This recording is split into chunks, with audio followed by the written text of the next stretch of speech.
আমন্ত্রণ বিশ্ব বাংলায়, কাজী সাঈদ আছি আপনাদের সঙ্গে। শুরুতেই সংবাদ শিরোনাম।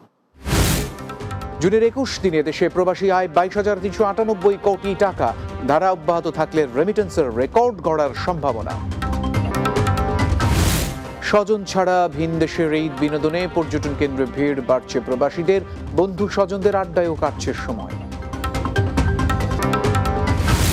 এবং বাংলাদেশি সহ 1,700 অভিবাসীকে আটক করেছে মালয়েশিয়ার ইমিগ্রেশন বিভাগ আইন লঙ্ঘনের অভিযোগ।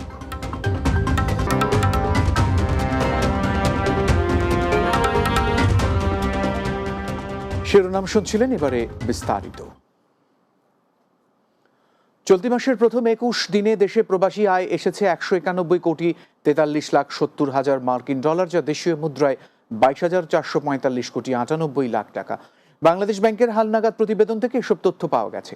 প্রতিবেদনে বলা হয়, চলতি বছরের জুন মাসের প্রথম 21 দিনে বেসরকারি ব্যাংকগুলোর মাধ্যমে প্রবাসী আয় এসেছে 141,53,50,000 মার্কিন ডলার। এছাড়া রাষ্ট্রায়ত্ত ব্যাংকগুলোর মাধ্যমে এসেছে 44,17,50,000 ডলার, বিশেষায়িত ব্যাংকগুলোর মাধ্যমে 5,24,000 ডলার এবং বিদেশি ব্যাংকগুলোর মাধ্যমে 48,70,000 মার্কিন ডলার।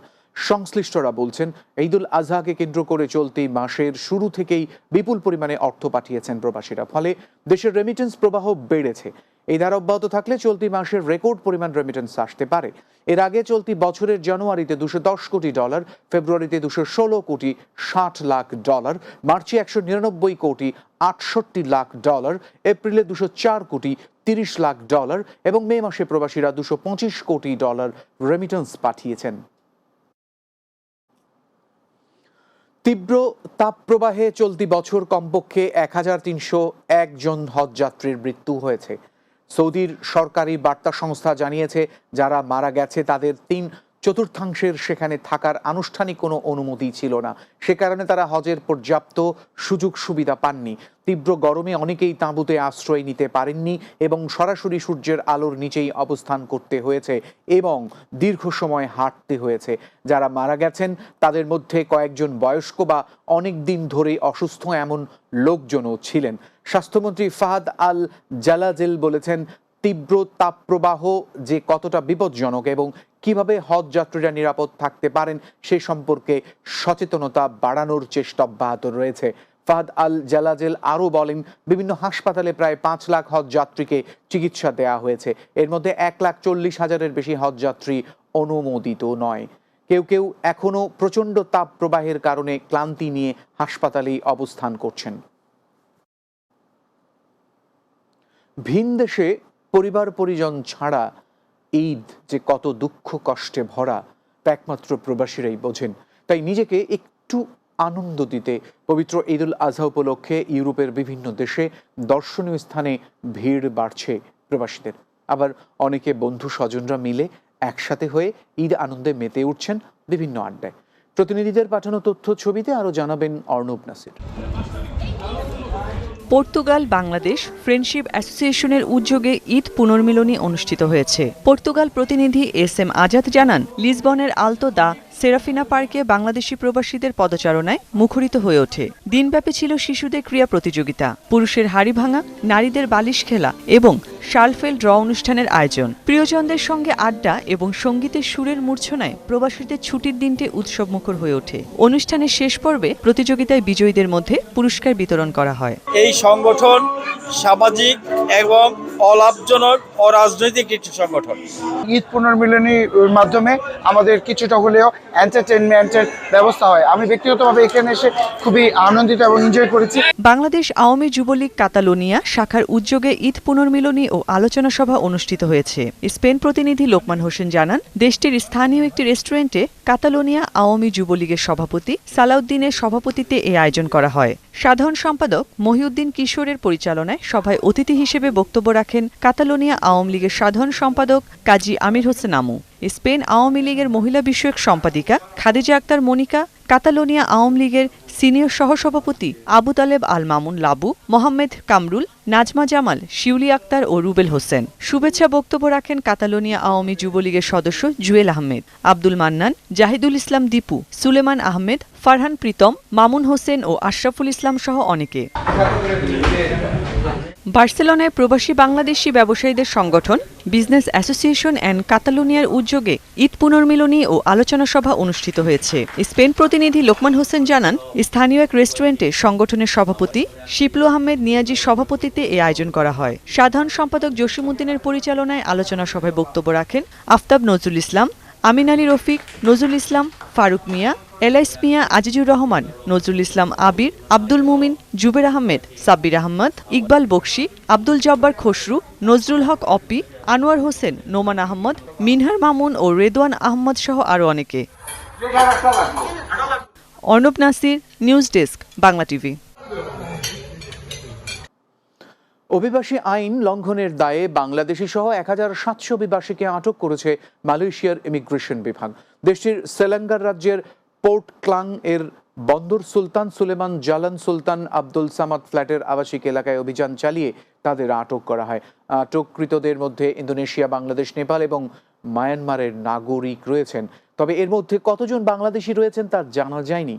সেলাঙ্গার ইমিগ্রেশন বিভাগের পরিচালক খায়রুল আমিনুস কামরুদ্দিন স্থানীয় সাংবাদিকদের জানিয়েছেন, আটককৃতদের পরবর্তী ব্যবস্থা নেওয়ার জন্য সেলাঙ্গার ইমিগ্রেশন অফিসে নিয়ে যাওয়া হয়েছে। এছাড়া তিনি স্পষ্ট করে জানিয়েছেন যে যেসব বিদেশি নাগরিকদের বৈধতার জন্য ডকুমেন্টেশন প্রক্রিয়া এখনো চলমান রয়েছে তাদেরও আটক করা হয়েছে।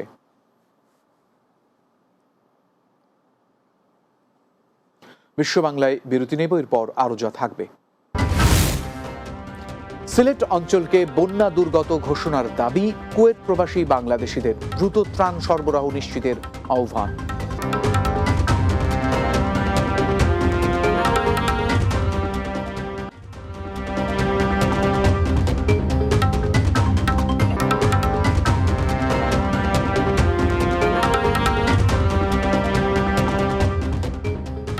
বিরতির পর বিশ্ব বাংলায় আরো একবার স্বাগত। মালয়েশিয়ায় জাতির পিতা বঙ্গবন্ধু শেখ মুজিবুর রহমানের জীবন ভিত্তিক চলচ্চিত্র মুজিব একটি জাতির রূপকার সিনেমার প্রদর্শনী অনুষ্ঠিত হয়েছে। মালয়েশিয়া প্রতিনিধি মোহাম্মদ আরিফুজ্জামান জানিয়েছেন, দেশটিতে মাল্টিমিডিয়া ইউনিভার্সিটিতে সিনেমাটি প্রদর্শন করা হয়। বাংলাদেশ হাইকমিশনের চলমান জনকূটনীতি কার্যক্রমের ধারাবাহিকতায় বাংলাদেশকে ইতিবাচকভাবে তুলে ধরার অংশ হিসেবে এই চলচ্চিত্র প্রদর্শনী অনুষ্ঠিত হয়। সিনেমা দেখতে উপস্থিত ছিলেন দেশটিতে নিযুক্ত বাংলাদেশের হাইকমিশনার মোহাম্মদ শামীম আহসান ও তার সহধর্মিণী পেন্ডোরা চৌধুরী। মালয়েশিয়ায় নিযুক্ত ভারতীয় হাইকমিশনার BN রেড্ডি, মাল্টিমিডিয়া ইউনিভার্সিটির প্রেসিডেন্ট ও প্রধান নির্বাহী অধ্যাপক দাতো ডক্টর মাজলিহাম মোহাম্মদ সৌদ, পররাষ্ট্র মন্ত্রণালয়ে মালয়েশিয়ার বিভিন্ন দপ্তরের কর্মকর্তা, বিভিন্ন দেশের কূটনীতিক কোরের সদস্য, বিভিন্ন বিশ্ববিদ্যালয়ের বিপুল সংখ্যক শিক্ষার্থী, ফ্যাকাল্টি মেম্বার, স্টুডেন্ট অ্যাসোসিয়েশনের নেতা, মালয়েশিয়ায় বাংলাদেশ কমিউনিটি নেতা এবং সাংবাদিক ও হাই কমিশনের কর্মকর্তারা। এই মুভির মাধ্যমে তারা বঙ্গবন্ধুর যে বর্ণাঢ্য জীবন এবং প্রতিটি ন্যায়সঙ্গত আন্দোলনে তার যে উপস্থিতি এবং তিনি যে শুধু বাংলাদেশের বা দক্ষিণ এশিয়ার নেতা নন, তিনি যে সারা বিশ্বের মানুষের কাছে একজন আদর্শ স্থানীয় নেতা, সেই জিনিসটি, সেই বিষয়টি প্রবলভাবে উঠে এসেছে এই বায়োপিকে। আর ধন্যবাদ জানাচ্ছি হাইকমিশনকে এরকম একটি ভালো উদ্যোগ নেওয়ার জন্য। আজকে যেটা মাল্টিমিডিয়াতে হয়েছে, আশা করি সেটা মালয়েশিয়ার বিভিন্ন প্রান্তে এই মুভিটি চলার ব্যবস্থা তারা করবেন।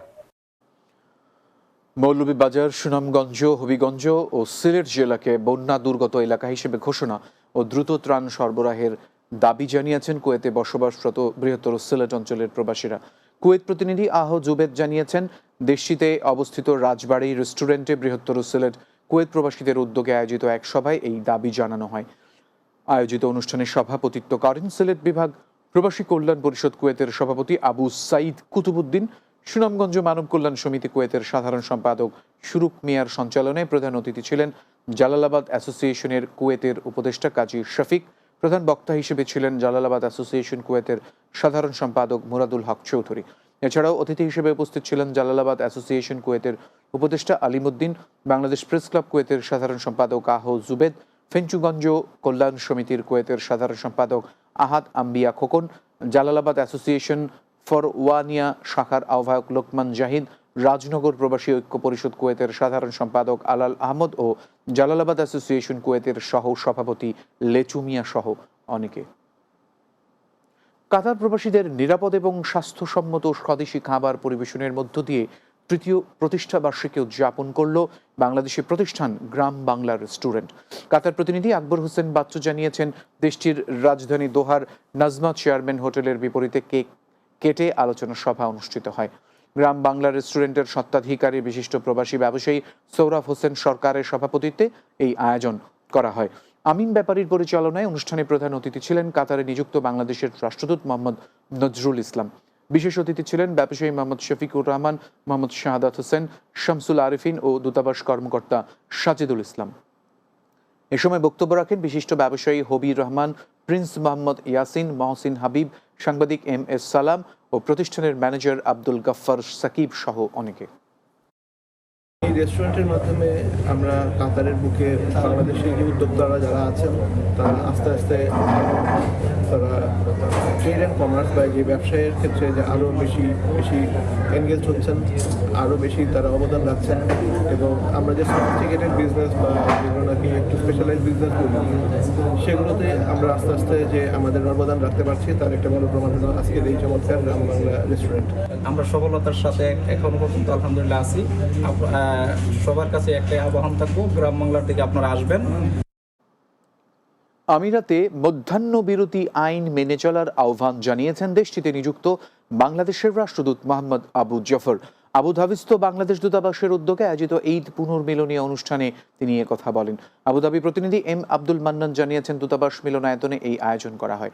অনুষ্ঠানে উপস্থিত ছিলেন বাংলাদেশ সমিতি আরব আমিরাতের সভাপতি প্রকৌশলী মোয়াজ্জেম হোসেন, বঙ্গবন্ধু পরিষদ আবুধাবি কেন্দ্রীয় কমিটির ভারপ্রাপ্ত সভাপতি ইমরাদ হোসেন ইমু, সংগঠনটির সহ সভাপতি জামশেদ আলম, সাধারণ সম্পাদক নাসির উদ্দিন তালুকদার, যুগ্ম সম্পাদক মঈনুদ্দিন মঈন, গোলাম কাদের ইফতি, BDU's সভাপতি প্রকৌশলী আশিস বড়ুয়া, সংগঠনটির আবুধাবির সভাপতি মিজানুর রহমান সোহেল, আবুধাবিস্থ বাংলাদেশের স্কুল অ্যান্ড কলেজের অধ্যক্ষ মিসেস কিরণ আক্তার, সহকারী অধ্যাপক আবু তাহের, প্রজন্ম বঙ্গবন্ধু আবুধাবি কেন্দ্রীয় কমিটির সভাপতি মোহাম্মদ রফিকুল ইসলাম, বীর মুক্তিযোদ্ধা আলহাজ আজিজুল হক, বাংলাদেশ মহিলা অঙ্গন আবুধাবির সভাপতি সাইফুন নাহার জলি, কলম একাডেমি লন্ডন UAE চ্যাপ্টারের উপদেষ্টা মোহাম্মদ জাফর উদ্দিন ভুঁইয়া, আবুধাবি কেন্দ্রীয় আওয়ামী লীগের সভাপতি আক্তার হোসেন রাজু এবং আবুধাবি যুবলীগ সভাপতি জাকির হোসেন জসিম সহ দূতাবাসের ঊর্ধ্বতন কর্মকর্তা ও কর্মচারী সহ স্থানীয় প্রবাসী বাংলাদেশিরা।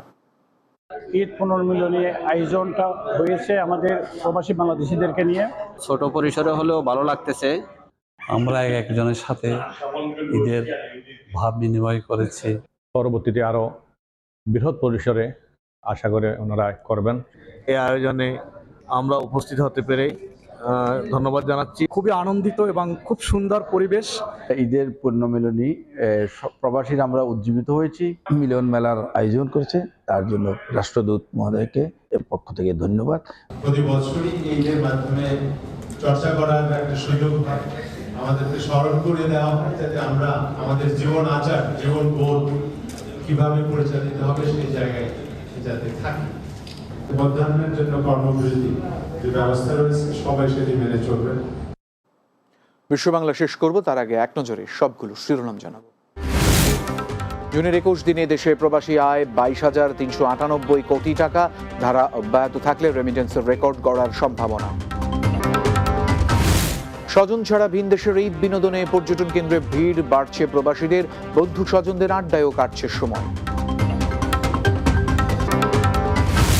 বাংলাদেশি সহ 1700 অভিবাসীকে আটক করেছে মালয়েশিয়ার ইমিগ্রেশন বিভাগ, আইন লঙ্ঘনের অভিযোগ। এবং সিলেট অঞ্চলকে বন্যা দুর্গত ঘোষণার দাবি কুয়েত প্রবাসী বাংলাদেশিদের, দ্রুত ত্রাণ সরবরাহ নিশ্চিতের আহ্বান।